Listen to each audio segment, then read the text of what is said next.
tratta più ormai di non tornare indietro, il problema è ormai di andare avanti, dare le risposte sul piano del lavoro, cioè voglio dire, io non c'è luogo della Sicilia dove vado, dove si annuncia la mia presenza, che non ci siano centinaia e centinaia di lavoratori, disoccupati, eccetera. Oggi ho risolto per esempio il problema dei forestali, ma quanto li hanno fatti soffrire durante un anno?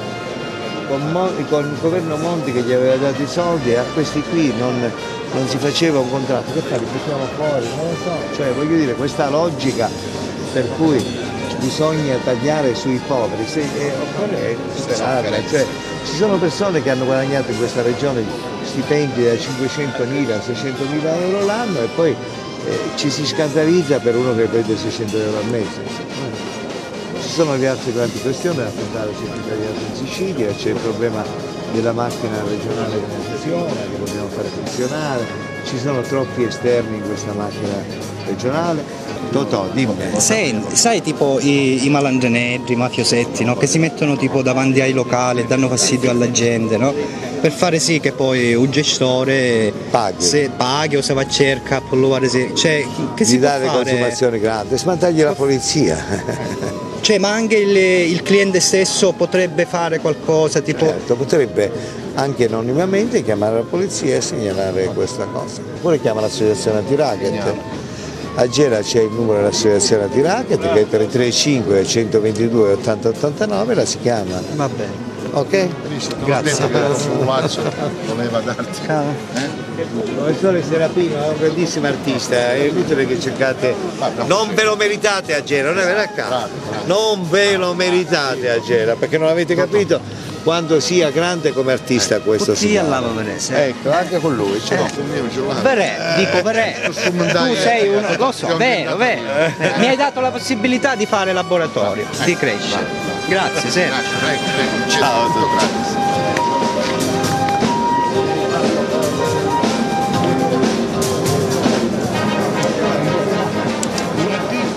Tengono tutti i soldi da lavoratore, 220 euro, il quinto dello stipendio. A me e a lui già se ne sono tenuti. No, stiamo a dire se dato che c'è questo qua, non si può convocare tutte le parti. Il prefetto c'è qua? Sì, dice che deve arrivare. Deve arrivare. Così convochiamo tutte le parti che sono interessate e li facciamo dire. Te lo conto che non faccio stare di soldatore? Io non posso dimenticare al municipio, non faccio stare tutti i soldi al lavoratore. E c'è il vicario, c'è. Pronto? Grazie prefetto, grazie. Senta, io le voglio segnalare questo problema dei lavoratori della Comesse che gli stanno praticamente le aziende togliendo i debitori, i creditori nei confronti dell'azienda in cui lavoravano, gli stanno togliendo gli stipendi che gli avevano allora anticipato, che pare una cosa allucinante.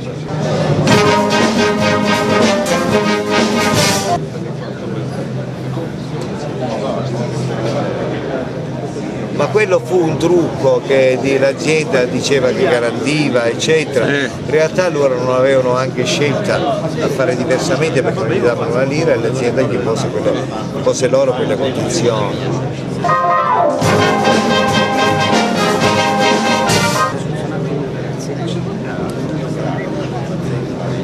Stanno trovando una soluzione. Perché lunedì questi dovrebbero pagare. Più presto. No, se ti tengono i soldi. Perché lunedì gli vorrebbero i soldi indietro di questi lavoratori. Questo è il problema. La ringrazio eccellenza, magari ci sentiamo lunedì. Va bene, ok, la ringrazio prefetto, grazie. Arrivederci. Ciao ragazzi. Ciao Massaro. Dice che eri fece un ricordo che Non ti dimenticare niente, lo so. Non so come questo problema. E tanto anche se mi dimentico tu mi telefono a dire no, non piglio telefono, lo so. Ma un telefono me lo ricordo perché vedo Roberto Marcini.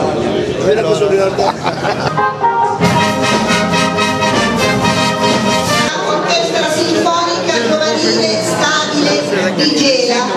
Perché di Gela? Intanto per l'appartenenza al territorio di questi ragazzi e perché sono orgogliosi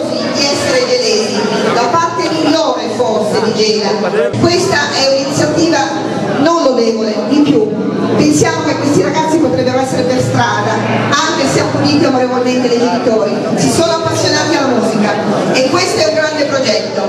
Il fatto di sentirsi orgogliosi di Gela deve aiutarli nella loro denominazione per poter essere presentati a tutti come soggetti giovani e orgogliosi di una Gela migliore. Dopo il primo brano annuncio che il nostro Presidente della Regione dirà due parole perché ha l'esigenza di andarsene, anzi l'abbiamo avuto qui e io per prima ne sono onorata. Lo ringrazio di questa sua presenza.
Ricordo quando venivo alla scuola Ettore Romagnoli, no, non mi hai raggiunto. No, non c'entra niente, non c'entra niente, non c'entra niente. Avete una grande responsabilità, guarda, alle vostre spalle avete la città ideale.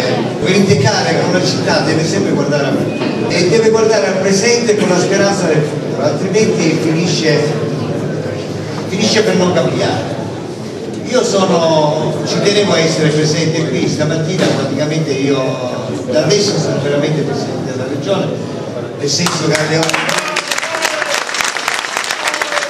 Gaetano Giordano, lasciatemelo dire, quando venne ucciso Gaetano Giordano io ricordo quell'immensa folla che c'era in Ferrara alla Chiesa Madre e la rabbia e il dolore che vedevo nei volti di Franca, di Massimo, di Tiziano.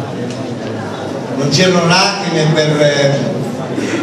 che potevano bastare e il pianto anche di tanti gelesi, di tanti ragazzi. Quanti discorsi retorici si fecero attorno a questa città, gli aiuti che aveva avuto, all'impegno che si sarebbe dovuto profondere verso questa città. E per anni invece abbiamo assistito al silenzio, al fatto che i commercianti erano terrorizzati.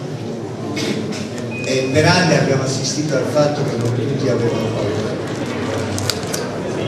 Poi ricordo le prime riunioni che facevamo per la mia elezione, con Dano Grasso, con Franca Giordano, con Lorenzo Caponetti, con Emanuele Goldini, con il questore Mara Farina, che allora era vicequestore di questa città. E ci riunivamo quasi nella clandestinità, in pochi. Dopo un anno eravamo 15, avevamo lavorato un anno ed eravamo in 15, dopo un anno di lavoro. Voi siete i cittadini della città che per prima in Sicilia ha deciso nel 2020 un po' di silenzio per favore, grazie. Un'associazione anti-racket, ha dato delle risposte e si è preso le responsabilità di eleggere un sindaco antimafia e di portare avanti, di fare una proposta alla Sicilia.